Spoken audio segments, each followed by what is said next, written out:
Welcome students.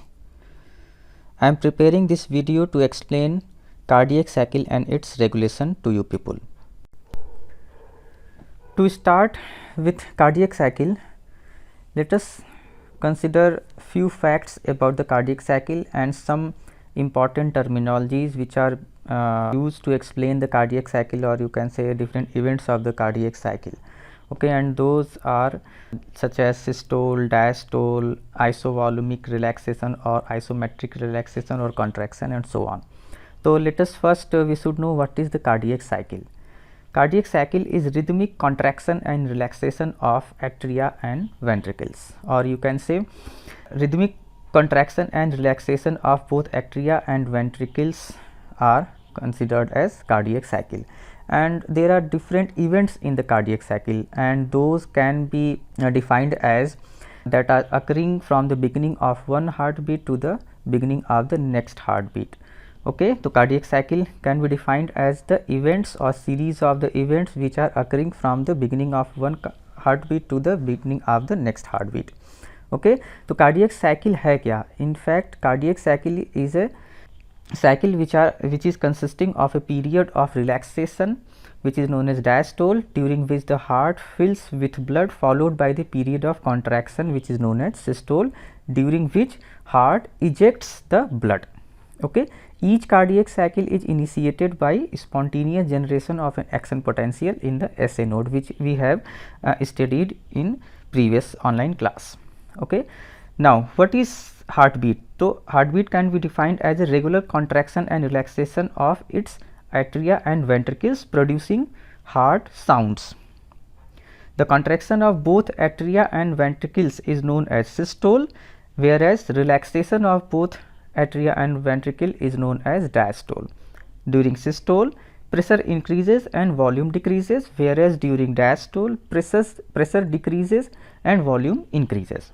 Okay, तो systole diastole समझ गए हम लोग. Systole means the contraction of any heart chamber and during pressure of that chamber will be increase and simultaneously volume will be decrease. और इसी का just reverse है diastole means relaxation period. Diastole means relaxation phase during which pressure drops with simultaneous increase in the volume. तो हम लोग इसी चीज़ों को डिफरेंट हार्ट के चैम्बर्स को फिगर वाइज देखते हुए समझेंगे. तो पहले कुछ जो इसमें इवेंट्स हैं, there are 6 to 7 events in the cardiac cycle, and those are isometric relaxation, rapid inflow of blood, diastasis, atrial systole, isometric contraction of ventricles, then ejection phase followed by very little protodiastole. तो इसमें कोई भी step हम first second third नहीं categorise कर सकते हैं, but physiological point of view से जो कार्डियक साइकिल होती है वो कभी स्टार्ट हुई होगी एट बिफोर द बर्थ, और you can say whenever there was the first occurrence of the heart beat in the foetal life. तो उस टाइम पर ऐसे नोड से कोई इम्पल्स जनरेट हुआ होगा और वो रेडिएट हुआ होगा पहले एट्रिया में, देन वेंट्रिकल में. जैसे पिछली बार मैंने बताया था कि एट्रिया और वेंट्रिकल के बीच का जो डिफरेंस है spread for the spreading of that impulse of the contraction is in general is 0.16 seconds, or you can say 160 milliseconds. तो 160 milliseconds का एक डिफरेंस है. तो पहले एट्रिया कॉन्ट्रैक्ट करता है तो उसके बाद ही वेंट्रिकल कॉन्ट्रैक्ट करता है. तो इसलिए यदि हम कार्डियक साइकिल को स्टार्ट पॉइंट किसी इवेंट को बोलना चाहते हैं तो that will be atrial systole. तो atrial systole will be called as the first step in the cardiac cycle because it is initiated by the impulse generated in the SA node. ठीक है, तो यदि हम स्टार्ट करते हैं एक step को कंट्रोल मानते हुए, जैसे आइसोमेट्रिक और आइसोवॉल्यूमिक रिलैक्सेशन. इसमें हम जैसे this step is isovolumic relaxation step. इस स्टेप को समझने से पहले कुछ चीज़ों को हम बता दें यहाँ पर, जैसे this is right atrium, this is right ventricle, this is left atrium, this is left ventricle, this is pulmonary artery, here is left aorta और डॉर्सल एओर्टा जो फिशेज में कहते हैं जिसको, या इन जनरल मेल में आएंगे तो दिस इज एओर्टा सिंपली.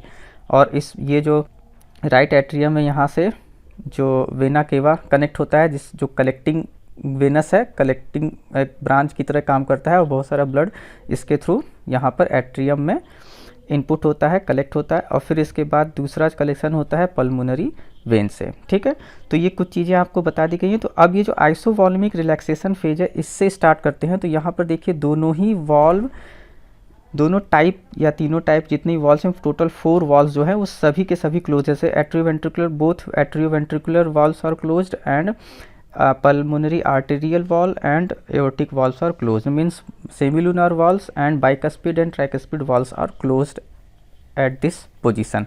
और इस टाइम पे क्या होता है कि ये ऐसा फेज है which is just followed after the protodiastole, या you can say the ventricular ejection, जो वेंट्रिकुलर सिस्टोल हुआ है उसके जस्ट बाद का एक ये फेज है कि इस स्टेप पर ये सारी चीज़ें, ये सारे वॉल्व क्लोज रहते हैं और there is very little inflow of the blood, very little inflow of the blood from the vena cava and pulmonary vein into the right atrium and the left atrium. But इसमें अभी ventricular filling नहीं हुई है, just because of the closure of these atrioventricular valves.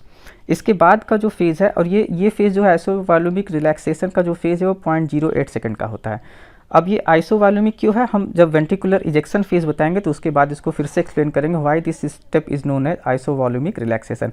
बस ये समझ लीजिए कि यहाँ पर जो वेंट्रिकुलर फीलिंग नहीं हो रही है, वेंट्रिकल से जस्ट अभी बहुत सारा ब्लड इजेक्ट आउट हुआ है through aorta and pulmonary artery, और उसके जस्ट बाद ये वॉल्व जो है सेमिलुनर वॉल्व्स क्लोज हुए हैं। ठीक है, अब इसके बाद जो फेज़ आता है that is the phase of rapid inflow phase. Rapid inflow phase में क्या होता है कि यहाँ से तो ब्लड जब पंप हुआ था इजेक्शन फेज़ में तो प्रेशर बहुत बढ़ गया था। इस प्रेशर के कारण ये जो ब्लड का कलेक्शन स्टार्ट हो गया था एट्रियम में, और जो इस फेज़ में अब कोई प्रेशर तो है नहीं, इस पर्टिकुलर वेंट्रिकल में कोई वेंट्रिकुलर कॉन्ट्रैक्शन नहीं होना है, तो इसलिए ये जो वॉल्व है ये ओपन हो गया है। Atrioventricular valves are open just because of the rapid inflow of the blood in the atrium. अब एट्रियम के बाद फिर ये रैपिड फिलिंग हो रही है वेंट्रिकल में through the opened tricuspid and bicuspid valves. ठीक है, तो ट्राइकस्पिड बाइकस्पिड वॉल्व के ओपन होने से rapid inflow of the blood हुआ है, और ये 0.09 सेकेंड के लिए होता है। और इस टाइम पे about 70 to 75% of the blood is filled into the ventricles. अब ये वेंट्रिकुलर फिलिंग फेज भी कहते हैं इसको। इस वेंट्रिकुलर फिलिंग फेज में यहाँ पर ये बोल सकते हैं कि इसके पहले का आइसोवॉल्यूमिक रिलैक्सेशन जो था that is regarded as early ventricular diastole, और इसके बाद this rapid inflow of the blood phase represents the late ventricular diastolic phase. ठीक है, अब इसके बाद जब इतनी 70% ब्लड की फिलिंग हो जाती है जब वेंट्रिकल्स में, तो इसके बाद एक फेज आता है which is known as diastasis, और इस डायस्टेसिस में हार्ट जो होता है वो रेस्ट लेता है। During the diastasis phase heart takes rest of about 0.19 second, 190 millisecond का रेस्ट मिलता है हार्ट को, और इस टाइम पे कोई भी एक्टिविटी नहीं होती। Very little inflow of the blood from both vena cava and pulmonary artery through the atrium and AV valves occurs into the ventricles. तो इस समय बहुत कम इनफ्लो होता है, और ये एक रेस्टिंग फेज होता है हार्ट के लिए। इसके बाद देखिए क्या हो रहा है, इस just after the diastasis there is a atrial systole, क्योंकि इसी टाइम पर एसए नोड जो कि यहाँ पर प्रेजेंट था, इससे जो इम्पल्स ऑफ हार्ट बीट होती है रेडिएट होती है and it is going to both of the atrium. जो बोथ ऑफ द एट्रिया पे जाती है तो ये एट्रियल कॉन्ट्रैक्शन होता है, जिसके कारण जितना भी बचा खुचा ब्लड है इस एट्रिया में, दोनों ही एट्रिया में, ये तुरंत इनफ्लो हो जाता है। इसको देखिए rapid inrush of the blood due to the atrial contraction into the ventricles through AV valves. अब ये एवी वॉल्व के थ्रू जब ये एंटर कर गया ब्लड, अब यहाँ पर जो भी बचा 25 to 30% ब्लड होता है that will be poured into the ventricles. अब ये वेंट्रिकुलर फिलिंग कंप्लीट हो चुका है, और ये कह सकते हैं कि अब वेंट्रिकुलर डायस्टोलिक फेज बस एंड हो चुका है। अब इसके बाद वेंट्रिकुलर सिस्टोल होना है, क्योंकि एट्रिया का जो इम्पल्स था, एट्रियल कॉन्ट्रैक्शन का इम्पल्स जो होता है वो ख़त्म हो चुका होता है, और एसए नोड से इम्पल्स लगभग सारी वेंट्रिकुलर मसल्स को रेडिएट हो चुका है, और उसके जस्ट बाद प्रिपरेशन फेज होता है बिफोर द इजेक्शन। तो preparation phase of the ventricular muscle is known as isovolumic contraction. Why isovolumic contraction? Because during the isovolumic contraction there is increase in the tension or pressure of the ventricle. Pressure of the ventricle तो increase करता है but volume नहीं decrease करता है। क्यों?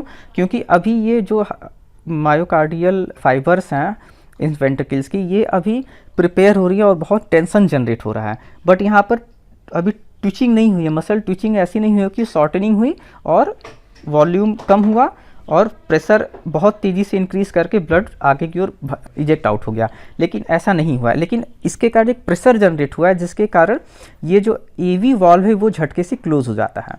क्योंकि pressure, देखिए valve का जो डायरेक्शन होता है वो in the direction of the flow है, तो यदि इधर से प्रेशर पड़ेगा, नीचे से प्रेशर पड़ेगा, तो ये वॉल्व एक तरीके से उल्टी दिशा में इसके लिए होंगे और ये वॉल्व झटके से क्लोज हो जाएगा। And that sudden closure of the AV valve produces the first hard sound which is known as lub, LUB, लब। ठीक है, अब इस लब साउंड के साथ ये आइसोवॉल्यूमिक कॉन्ट्रैक्शन फेज कंप्लीट होता है और जो टेंशन जनरेट हुआ था अल्टीमेटली कॉन्ट्रैक्शन को वो फॉलो अप कर देता है और रैपिड इजेक्शन फेज आता है। और ये रैपिड इजेक्शन फेज लगभग 0.3 सेकंड का होता है, 300 मिली सेकंड का होता है। और इस during the rapid ejection phase blood is forcefully ejected out into the pulmonary artery and the aorta by the ventricles, by both the ventricles।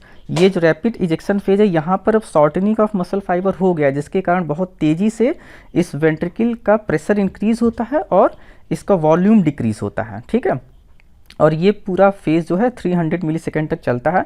और उसके बाद एक फिर से एक ऐसा फेज आता है जिसमें जो वॉल्व्स होते हैं वो जस्ट क्लोज होने वाले होते हैं। ये वॉल्व तो क्लोज है, एवी वॉल्व, एओर्टिक वॉल्व और pulmonary, aortic valve and pulmonary artery valve को क्लोज होना है अब, क्योंकि अब यहाँ का प्रेशर डिक्रीज कर रहा है। लेकिन इस जो आर्टरी है, पल्मोनरी आर्टरी और एओर्टा, इन दोनों में ब्लड का प्रेशर बढ़ने लगता है जिसके कारण एक बैकफ्लो स्टार्ट होता है।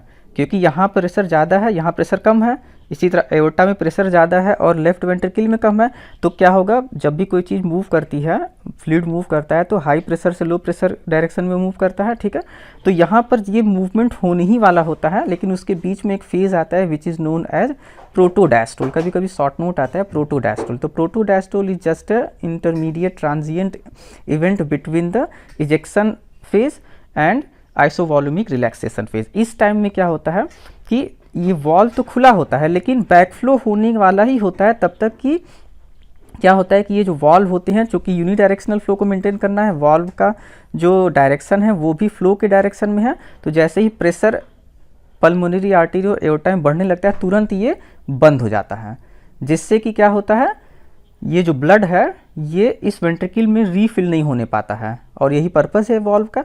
तो फिर से ये इधर से पल्मोनरी आर्टरी से निकलेगा तो लंग में चला जाएगा, इधर एओर्टा से निकलेगा तो सिस्टेमिक सर्कुलेशन में चला जाएगा। तो during this period isovolumic relaxation phase जो आया है अब, जिसको मैंने बोला था कि अभी हम समझाएंगे जस्ट आफ्टर इजेक्शन फेज, तो इस आइसोवॉल्यूमिक रिलैक्सेशन फेज में क्या हो रहा है कि अब ये वॉल्यूम जो इसका है ये नहीं चेंज हो रहा है। ठीक है, अभी भी वॉल्यूम वही चीज़ सेम है और यहाँ पर कुछ ब्लड जो बचा रह गया है इसके इजेक्शन के बाद वो 45 ml ब्लड के आसपास बचा होता है। इस कंडीशन में ये जो वॉल्यूम है कांस्टेंट रहता है, ये इंक्रीज या डिक्रीज नहीं करता है, इसीलिए बोला जाता है इसको आइसोवॉल्यूमिक। और ठीक है, तो जब आइसोवॉल्यूमिक हो गया तो वॉल्यूम तो कांस्टेंट हो गया। अब इसके बाद मैंने बताया था कि क्या आना है, rapid inflow of the blood phase आना है। ठीक है, अब यहाँ पे टेंशन डिक्रीज करना शुरू हो जाता है और ये सिस्टोलिक, ये अर्ली डायस्टोलिक फेज है, this is late diastolic phase, जो इसके बाद रैपिड इनफ्लो होता है। और यही साइकिल अनवरत चलती रहती है जब तक कि हार्ट बीट करता रहता है। ओके, नाउ अब देखिए एक चीज़ और है आइसोवॉल्यूमिक रिलैक्सेशन में कि ये मैंने अभी बताया कि यहाँ पर जो pressure of pulmonary artery and pressure of aorta जो है वो it is greater than the pressure which is present in the ventricle. तो यहाँ बैकफ्लो होना होता ब्लड का, लेकिन ये सेमीलुनार वॉल्व के कारण क्लोज हुआ है, तो ये एक सडन क्लोजर है जिसके कारण सेकेंड हार्ट साउंड क्रिएट हुई है, जिसे विच इज़ नोन एज डप साउंड, तो DUP डप साउंड। तो फर्स्ट हार्ट साउंड कब हुआ था, during the isometric contraction phase of the ventricles due to the sudden closure of the AV valves producing the first heart sound which is designated as lub, or second heart sound is generated during the isometric relaxation due to the sudden closure of the semilunar valves at the base of the pulmonary artery and the aorta। तो इस time पे क्या हुआ कि second heart sound हुआ। ठीक है। और ये मैंने भी बताया कि आइसोमेट्रिक रिलैक्सेशन के टाइम पर क्या होता है कि ये जो वॉल्यूम होता है वो कांस्टेंट रहता है, और जो टेंशन जनरेट हुआ था ड्यूरिंग द आइसोमेट्रिक कॉन्ट्रैक्शन वो यहाँ पर रिलीज़ हो रहा होता है। ठीक है। अब जो मसल की शॉर्टनिंग होनी थी अब वो रिलैक्सेशन फेज की ओर जाता है, और ये रिलैक्स होते होते रैपिड इनफ्लो फेज की तरफ बढ़ता है, जिसमें फिर से वेंट्रिकुलर फीलिंग होती है through the atria and due to the opening of both AV valves. Okay, and ये साइकिल हमेशा चलती रहती है। अब एक और इम्पॉर्टेंट चीज़ है, यदि इस सारी टाइमिंग को जोड़ेंगे 0.08, 0.09 of rapid inflow, 0.19 second of the diastasis, and then the atrial systole of 0.1 second, then isometric contraction of 0.04 second, and the ejection phase of 0.3 second, that will all we sum up to the 0.8 second. तो पूरी की पूरी cardiac cycle की जो timing है वो 0.8 second की होती है। याद रखिएगा, बहुत सारे कॉम्पिटिटिव एग्जाम में ये पूछा जाता है, what is the timing of the one cycle of the cardiac cycle, और you can say what is the total time of cardiac cycle which is estimated to be 0.8 second, और you can say 800 milliseconds. Okay, this is the complete explanation of the cardiac cycle of the mammalian heart. Thank you all for listening and watching the whole video with patience. All the best.